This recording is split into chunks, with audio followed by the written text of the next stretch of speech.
sure everyone's very excited to hear what they think. Before we dive in though, I thought it'd be nice that everyone go down the line and just say who you are and what your association is with this film. Yeah, my name is Darryl Phillips. I'm one of the co-executive executive producers of the film. Excuse me for that. My name is Solomon Kalima, a co-producer. Amir Lewis, producer and cinematographer. Drew Hampton, director, producer.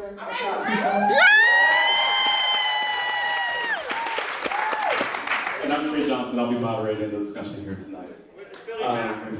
Just to get us started, I thought it'd be good to think about at least our half of the conversation. It's being about associations, like a theme around associations. So I thought a good way to start, everyone talking. So when I look at this title, It Was All a Dream, it's a beautiful film, obviously, right? I thought about it in three different parts. One is obviously a nod to Biggie. Two, it feels like a commentary on saying goodbye to a particular type of era, both from a genre perspective, but also like a cultural perspective. I think about some of the sunsetting of journalism in a certain type of way, the music in a certain type of way, artistry in a type of way. And then the third part, I think, is, for me, an interpretation of like dreaming yourself.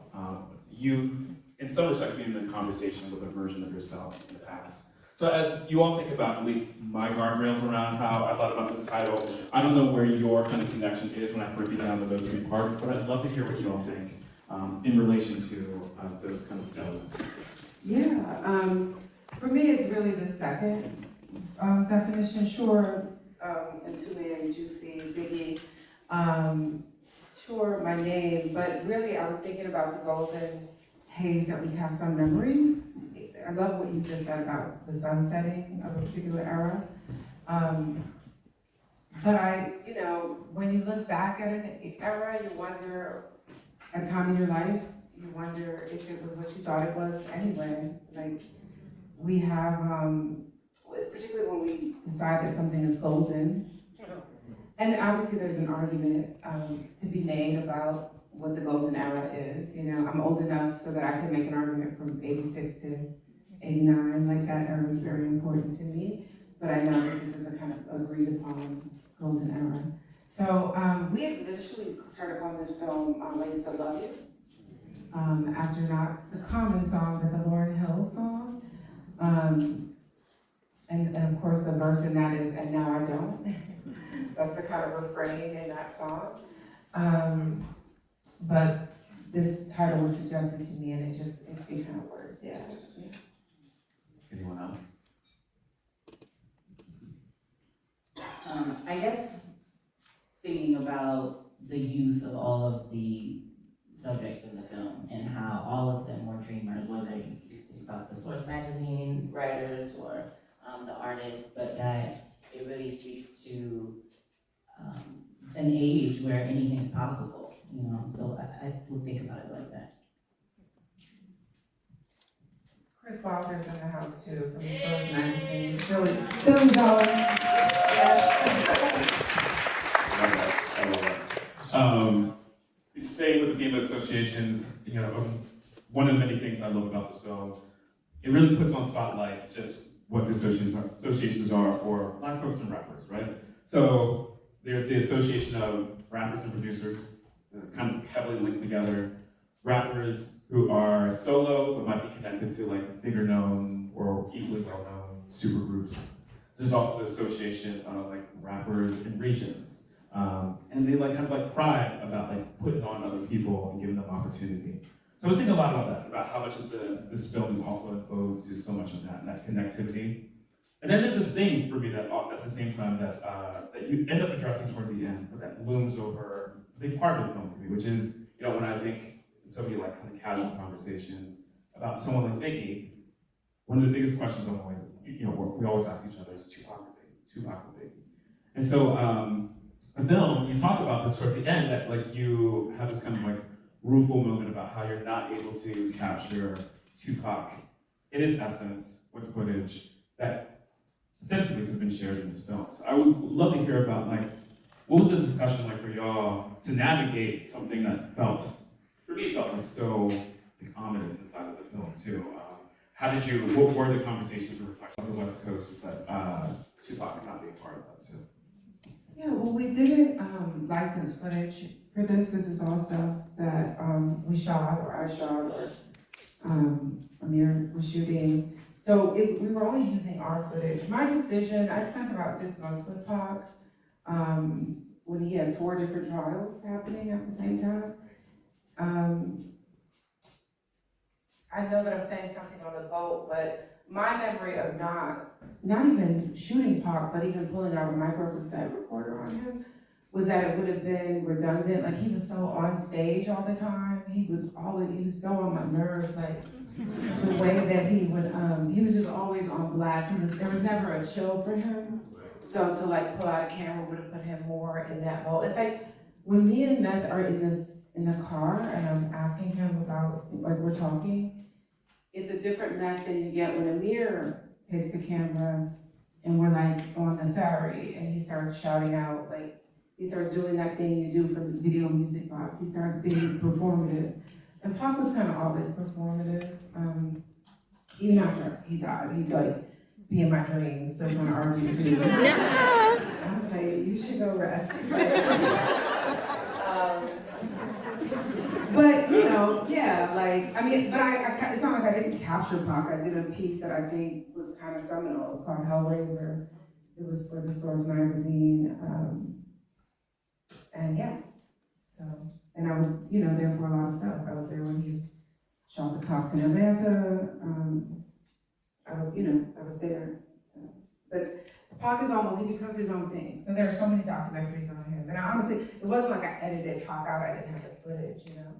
But we did realize that there was this B story emerging, right? That we had footage of Biggie making at least, you know, his 2 albums, right? And we had Snoop making his solo album. And that these 2 albums are really about to be, at first it is just a musical standoff, but then it's about to be this fatal standoff. And that groundwork is being laid as we're witnessing when I was captured.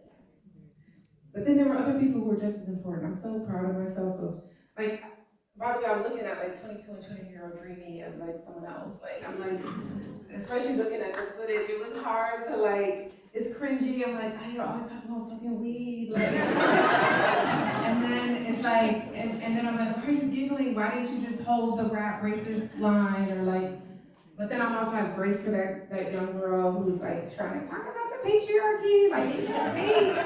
And, you know, so I'm trying to like have that, all of that.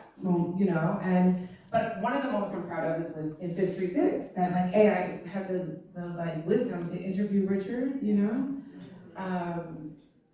But yeah, so, and Jurassic Park was there that night, and so, and Felicia, the poetess, was there, so, you know, like, there were other things happening besides Biggie and Snoop, and I hope that comes through too. Like, yeah. Anyone else? Moments left on the floor. There's a lot more footage. Not everything can be included for a variety of reasons.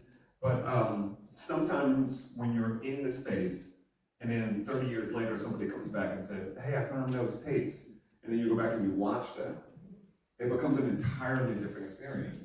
You know, I knew that we were in the room with Q-Tip and with Mobb Deep. I had no recollection that was a recording of the Infamous, which makes it an entirely different thing in my mindset. So it is really important to, you know, as you said about memory, it's when you start deconstructing your memories, they become more tangible in a certain way. So it was really fun to go back and revisit those things. Anyone else before we move on? I just look at the whole film as kind of like I think when Dream called and said if she's working on it, it's like a diary. And so it's more like an ode to hip hop, but also just like her journal. So we're going through it. It was like how do you piece this together to make it a story? It wasn't about leaving things out, but what was going to resonate and what was part of the story at the time. And that's what kind of, I think for me, it's a very innocent, it's true verite. It really shows you what was in the room, what was happening. When we had the New York screening, Tori asked how do you, you're like talking with them as a peer.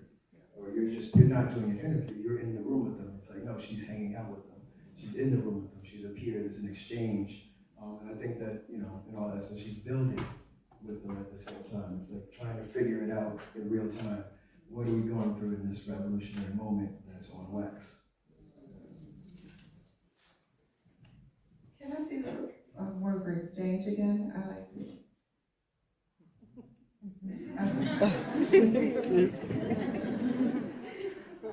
I was, we've kind of already been touched on this on the fringes a little bit, but this idea of like maybe the most thing around, like the idea that there was a golden years, which seems to suggest like it's a period that's passed. I'm curious as you all were working on this particular film and constructing this narrative that really kind of shows us icons in the making. What is your reflection at this point right now, today, tonight, after sitting through this again, about what the state of hip hop is now? Like what's been lost on the other side, or what's changed on the other side? Well, clearly I just tipped my hand, but what's on the other side of the golden era?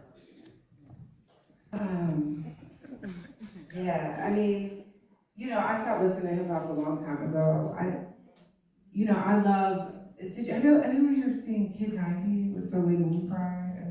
So I had the team look at it as what we weren't gonna do, right? We weren't gonna have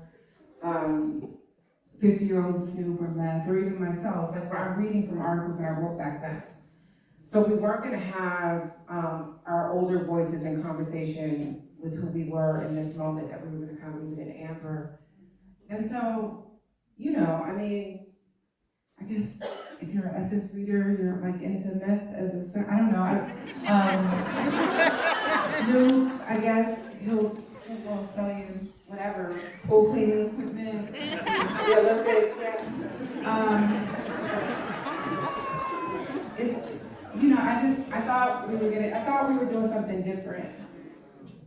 Back then, I thought we were, if not in a project of liberation, I thought that we were working together in a project around disrupting American norms. And so I was on a panel, I've said this in a couple of interviews, but I was on a panel once with Trisha Rose, Michael, Eric Dyson invited me onto this panel in London, and it was like a for and against hip hop. It was a really lazy kind of setup, but Trisha Rose kind of shut down the whole conversation when she called hip hop the cultural arm of capitalism in its current state, and there are people, I don't think that happened to Mobb Deep. It's kind of, I think about the RIPs in this film. All of that makes me sad, that we don't have Gloria, that we don't have Boss, that we don't have Cap, and obviously Biggie, but Prodigy. So, I don't,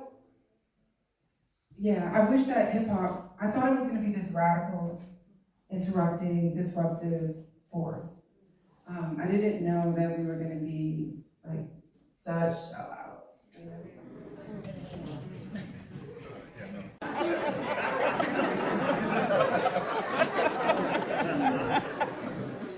What strikes me also is that we had a small room of women that were represented, and then now we have a huge representation of women in hip hop, and so that's different, a big change. And it's in a way that's not nuanced, like a woman that came on through another crew, but a woman that's actually made her own, her own state, her own presence without coming through anything else. So that's like, I think as much as we can fault where hip hop is now, we can look at the other aspects of, it being used for presidential election, unfortunately, but at the same time, I think it's working for harm reduction in our part. But I think that's a good thing for itself. I'm glad we brought up gender at this point now, because it's obviously a big backbone of this particular film. And I think two things that I have been sitting with, I was saying backstage, this is my fourth time watching this now. Two things I'm sitting with around it. One, how much I love the female-to-female conversations that happen. Kierna, the room full of female rappers. I think they are some of the richest conversations and exchanges during the film. And at the same time, I think a parallel tension I felt like I keep sitting with, even tonight watching it one more time, is how much of an island Lil Kim feels like she's on in this movie. And I don't know how much you feel that dream for you that feels like reflective of where she was at that time or what her position was. But I was really struck by both these conversations that we get to see and witness between two sets of women at different times in the film. But then also, it felt like every time Kim appeared, alone and very voiceless. Like she doesn't have the same kind of narration or confessional kind of moments inside of the film. So we'd love to hear you all talk about like what it meant to include Kim, particularly Kim in juxtaposition with Biggie, because it plays off of that tension a lot. But just kind of your thoughts hearing me kind of talk out some of those cards. Yeah, absolutely. I mean, I think it's a valid criticism. I think that, you know, I never sat, well, you know, Kim wasn't at that round table, and she wouldn't have attended something like that. She definitely thought of herself as a part, you know. I think that, I mean, there were two moments. At the window, she absolutely has a voice when her and Biggie are going back and forth. You know, you can see their relationship as mentor and mentee. In the club before she gets on stage, there is this moment that I totally didn't remember having shot that 30 years ago. And I remember after Big died, Kim talked about violence, intimate violence in their, being a victim of intimate partner violence in her relationship with Biggie. And when we were looking at that footage, we were like, oh, this is kind of evidence of that, you know, that moment where he kind of picks up the chair but she's not listening to him. And in that moment, even though I take some distance and keep the camera rolling, and it's kind of illegible, he's talking to her about having lipstick on, making sure that she's always camera ready. And then moments later, she goes on stage and just tears it down, right? So I think that she has the most powerful, I hear what you're saying around this question of agency, but I also think that she has the most powerful performance on stage. And all I remember in that moment was really trying to stay with it, like me, myself, as the woman with the camera, like having to go through this sea of men to get that shot, you know, to be there with Kim. But yeah, no, it is true that I've never like sat Kim down to interview her. There's a good bell hooks interview between the two of them, a conversation. Not good in that it renders anything. It's kind of good in that it shows how difficult it was to engage her around some of these issues back then. But then there's 50-year-old Kim, who probably has a whole other experience, you know? And obviously my first thought was like, oh my God, look at beautiful Kim. Like, you know, like having just watched y'all Blaze film,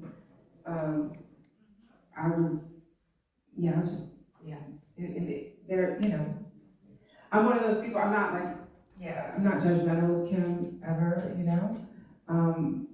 But I know what business she's in and how all of this stuff must have affected her. Olympics is seeing Snoop carry this what came up for y'all when you saw it? I had lots of feelings. What came up for y'all when you saw that? You know, I remember after 9/11 when Dipset was wearing these flag fucking suits, and I was like, are we wearing flags now? Like American flags? Like, if I have on red, white, and blue, it's Cuba, it's Puerto Rico. It's like, I love those colors together, but you're not gonna find me flagging.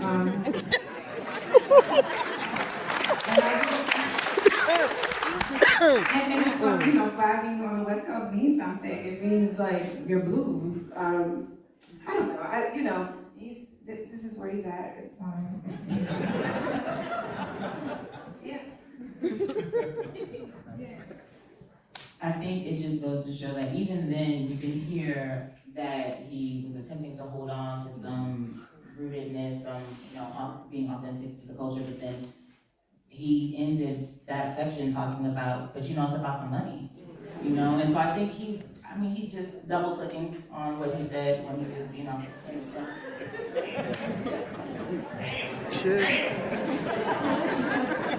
I mean, this was a business of selling records. So but I do, like that moment when Snoop is 20, he's so shy he can barely look at my camera, and he's talking about getting into a part for 50 Cent. Like, I just wanted that to be also a part of the record, you know? And we're not always who we are as our younger selves, you know? Yeah, I was on a panel recently, like one of my favorite Twitter handles is Neiman Marcus Garvey. I'm like, oh, that's me. I'm not like, you know, I'm like an anti-capitalist who's waiting for the Neiman Marcus sale. I don't know. I think at this point, I'll take some audience questions.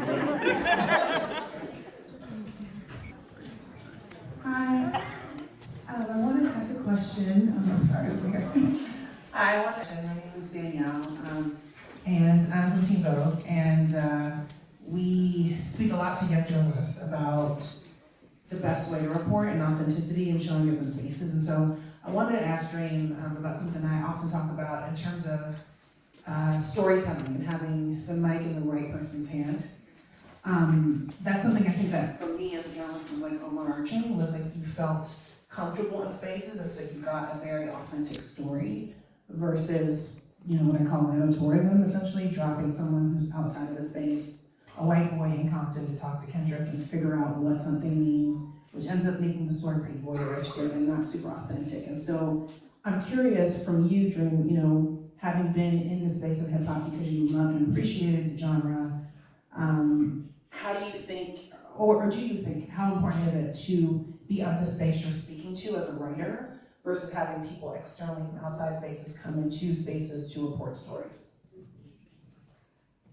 I honestly think both have value. Like, I mean, when I think of the latter, I think of Anthony Bourdain, you know, who's entering spaces really respectfully, who's connecting with people on the ground who are gonna use a particular kind of vibe, right?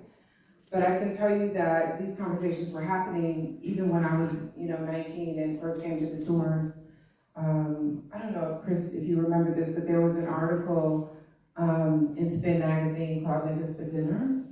And it was the writers at Spin taking NWA to the Russian Tea Room, this fancy restaurant in Midtown on the East Side. And it was like a joke, like, did they know what to do with an oyster spoon? Like, it was kind of anthropological, and it was like they thought they were being hilarious, but it was incredibly racist.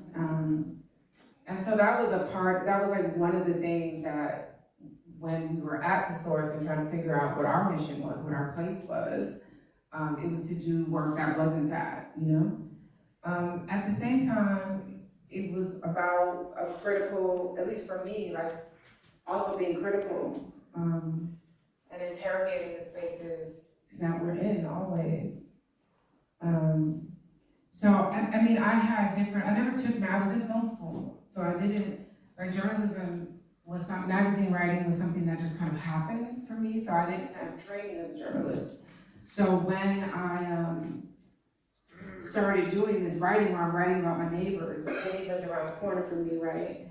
Then I looked to other people who had done that kind of embedded journalism, like Gay Talese, who would write about the boxer Floyd Patterson, who infamously lost to Muhammad Ali, but at one point was living on Gay Talese, this, you know, he's a white writer from Esquire magazine, but was living on his couch, right?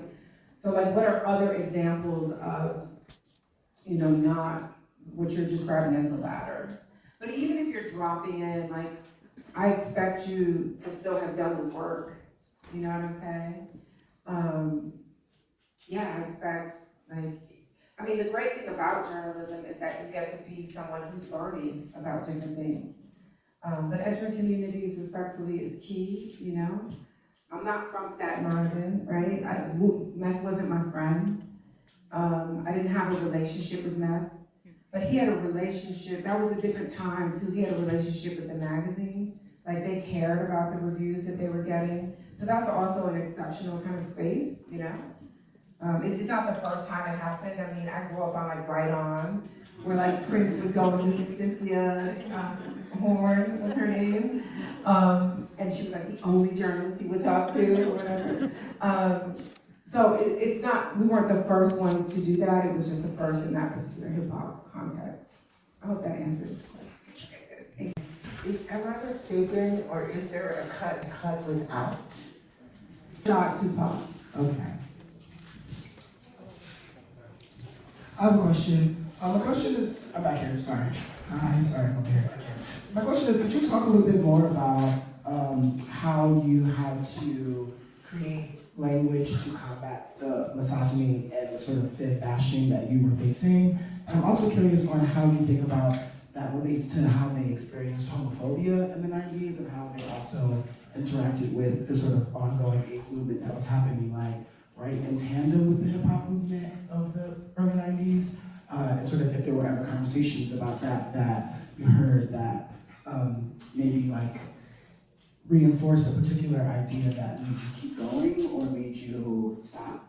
And then the second question to that is, I'm curious on how ways in which you capture their vulnerability, because there's so much of their humor and their sort of like vulnerableness and their jokes, and I'm just curious on just like those two things. Thank you. Those are two big things. The language I wasn't inventing, it existed. You know, there were Black feminists before me who had already given us this language, and by the time that, you know, by the 80s, like it was so rich in publishing, you know, Jewel Gomez, Audre Lorde, Bell Hooks, like all of these, Michelle Wallace, like all of these people were already writing, and I was like a young baby feminist trying to use this language in conversation. In terms of the homophobia, I don't see that gets addressed in this film at all. But I remember once writing, there was an attempt at an album. It was called Red Hot and Hip Hop. There were like these album series called Red Hot. Yeah, started with Red Hot and Cool. I think that was like a hip rock. It was an attempt to raise money for AIDS research. And the hip hop one was a disaster. And I remember writing a review about it for a magazine called Pause, about what a disaster it was. It was mostly more misogyny. It was all about like vaginas being aflame with AIDS. Like it was wild. It's a disaster of an album, and you should listen to it if you ever do care, and about that era and how these things are overlapping. I mean, there are so many instances of homophobia in the wider culture. Obviously, this is the same time that Eddie Murphy is doing his bits. It's the same time. So all of these things are intersecting and overlapping. At the same time, in hip hop, there is like this shadow lesbian history that's happening, you know, and that's unnamed. The vulnerability piece, I think that some of that is about being in a relationship, but then also it's about a decision around the way I'm filming the verite and kind of letting it unfold. So I know those aren't satisfying answers, particularly the second one, but yeah, thank you for asking. Ryan had her hands up over there. Thank you. Hey Dream, hey everybody. Great work on the film. I feel like I learned so much and I'm just left like sitting with so many contradictions that we all know exist in hip hop, right? And so something that really stood out to me, you know, and you got footage of this idea of like there are categories of women, there are goddesses and there are bitches and hoes, right? And we know that's not true. And also it seemed that like young, early 20s Dream was held in pretty high regard to these men who were separating women in this sort of like virgin whore way.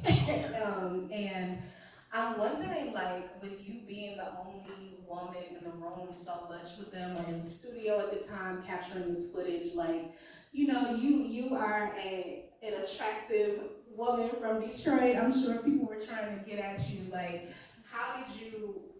what did you hold in that space as the only woman who was like witnessing all this, but also was able to like command a certain amount of respect from them at the same time?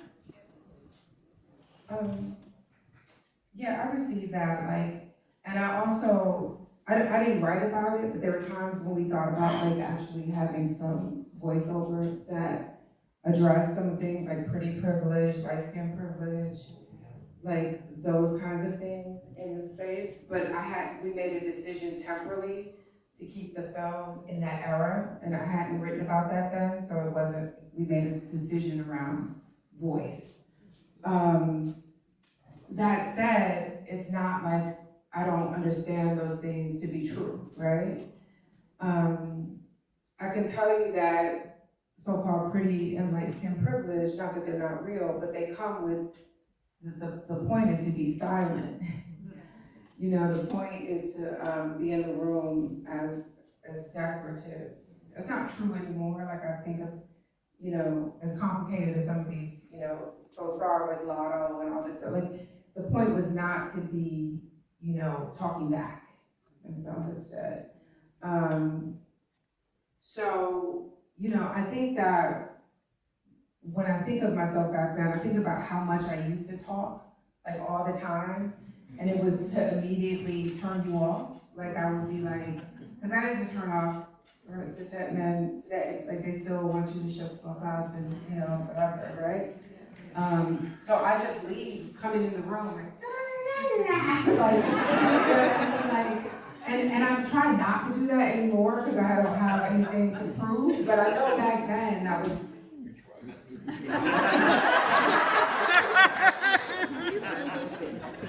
Yeah, so, anyway, like, you know, I mean, but the thing is that the exceptionalism is the other thing that you speak of, right? This idea, and I don't know why, like, that young dream is like, hey, we're all goddesses. Now I'm like, we all bitches and hoes, now what? But, like, you know, yeah, navigating these politics is a lifelong journey. If you choose to navigate them. I've divested from many of them. There's no way I'm about to argue with some poverty centers about who the sun and the moon is. Like, I would never in 2024, 23, 21, 25, I'm not having that debate, right? It's just so basic. And so many of these men have just created, like, moats of basicness around them. You know what I mean? It's like, that it's just not. I rather, there are more interesting conversations to have. But 22-year-old dream me fresh had the nerve to stand out in front of Roscoe's and say, I'm never gonna stop checking y'all, and I wouldn't have to do this if niggas talk to their boys about this. There's so many things